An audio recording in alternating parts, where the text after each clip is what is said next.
De retour à Info Rive-Sud, mardi, on recevait Tristan Lavoie-Cartner qui nous parlait de familles en situation précaire sur la Rive-Sud. Nous restons dans la même thématique cette fois en abordant la violence auprès des femmes et des enfants sur la Rive-Sud. Pour en parler, nous recevons Mégane Lebel, intervenante à Carrefour pour elle. Bonjour, Madame Lebel. Salut, ça va bien. Ça va bien, merci. Merci de prendre le temps avec nous. Donc, la violence envers les enfants et les femmes sur la Rive-Sud, quel est le portrait exactement de cette situation-là? Bien, c'est sûr que la violence conjugale a toujours été là. Elle est là encore dans l'agglomération, dans le secteur. Nous, on le voit. Carrefour pour elle, c'est une maison d'hébergement, mais on a aussi une ligne d'écoute. Donc, souvent des appels, des partages, des histoires.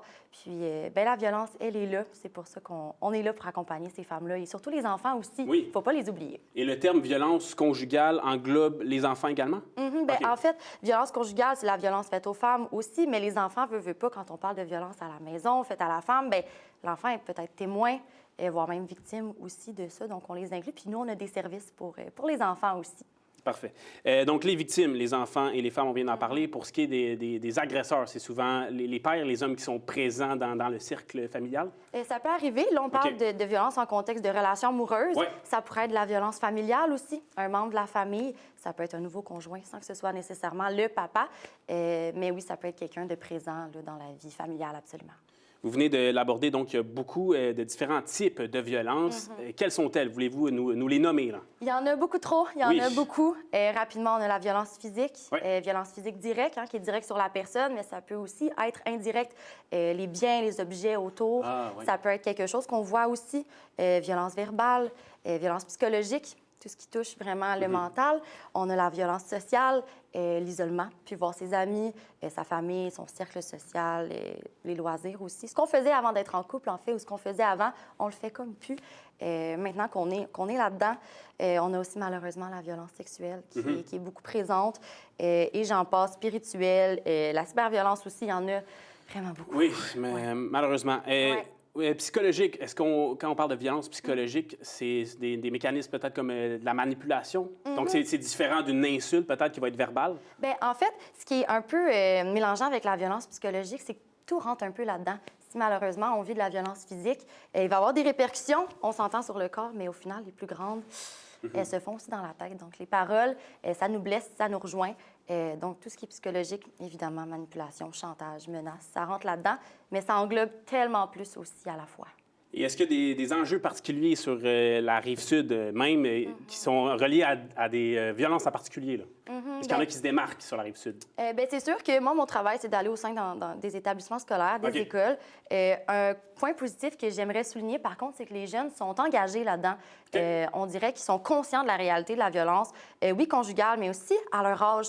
Puis ça, c'est tout à leur honneur, je trouve, d'être justement conscients de tout ça. Puis nous, notre but, c'est d'aussi responsabiliser les auteurs, aussi montrer qu'il y a des outils, puis justement, que la violence, bien, ça commence à l'adolescence, ça commence jeune.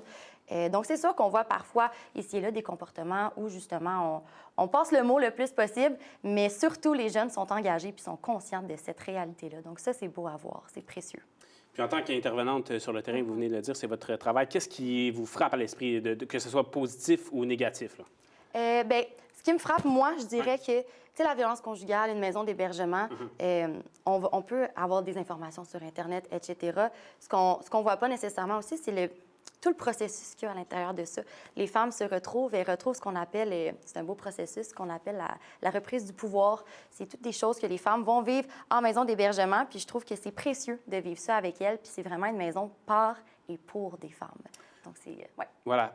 Donc, Carrefour pour elle, ce sont ça, vos services. Vous avez parlé de maisons d'hébergement. Comment est-ce que ça fonctionne? Bien, Carrefour pour elle, il y a plusieurs services. Je pourrais t'en parler pendant plusieurs minutes. On a une ligne d'écoute 24/7 qui est très, très, très importante et pertinente. On a toujours une intervenante disponible au bout du fil, que ce soit juste pour partager son vécu, discuter. On se pose des questions, une demande d'hébergement. On a aussi de la sensibilisation, comme on discutait dans les écoles. Comme on fait en ce moment, en fait. Absolument, exactement. On a aussi des intervenantes au suivi, des groupes de soutien. Vraiment, on essaie toujours de bonifier notre offre de service pour accompagner les femmes le plus possible parce que c'est un enjeu qui est là, malheureusement, beaucoup. Et pour ce qui est des maisons d'hébergement, donc vous hébergez des femmes, des enfants, leurs familles, comment ça fonctionne? Comment est-ce que vous allez recruter, entre guillemets, ces gens-là pour qui ont besoin d'être hébergés? Bien, c'est sûr qu'une maison d'hébergement, c'est pas énorme non plus. Les places sont limitées. En termes de chiffres, c'est environ 600 refus par année. Okay. C'est énorme. Nous, c'est sûr qu'on fonctionne par demande d'hébergement. C'est un sujet vraiment qui est large, puis on aimerait ça pouvoir prendre tout le monde. Ce qu'on essaie aussi, c'est d'offrir du soutien autrement.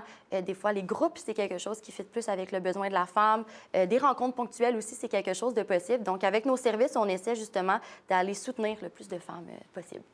D'accord. Maintenant, le projet Sans cri ni haine, oui. C'est un projet que tu mènes personnellement, que vous menez personnellement, pardonnez-moi. Et qu'en est-il? Sans cri ni haine, c'est un beau projet établi depuis 2018. Okay. C'est moi qui ai repris le flambeau cette année. J'en suis bien fière. Sans cri ni haine, c'est plusieurs écoles, plusieurs groupes scolaires qu'on va voir, secondaires 2 à 5. On fait des ateliers, justement, pour les sensibiliser, oui, à la violence, mais surtout pour les conscientiser.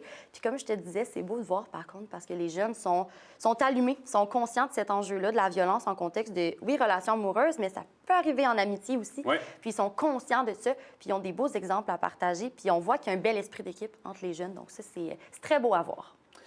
Au niveau de la violence sociale, est-ce que c'est ce qu'on retrouve surtout dans les écoles?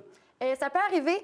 On peut voir toutes les formes de violence, malheureusement. La violence sociale, c'est sûr que c'est une forme qui touche l'isolement, qui touche notre cercle social, nos amis. Donc, ça peut arriver des fois qu'on empêche la personne, justement, de voir ses copains, ses copines, de faire des loisirs que la personne faisait auparavant, etc.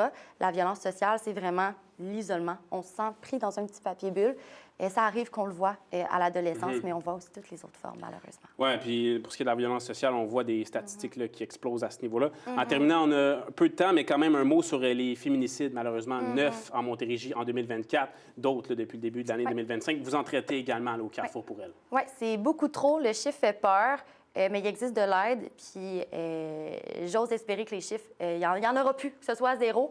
Mais tant qu'il y aura des maisons d'hébergement, c'est qu'il y a des relations. Malheureusement, la sécurité n'est pas là.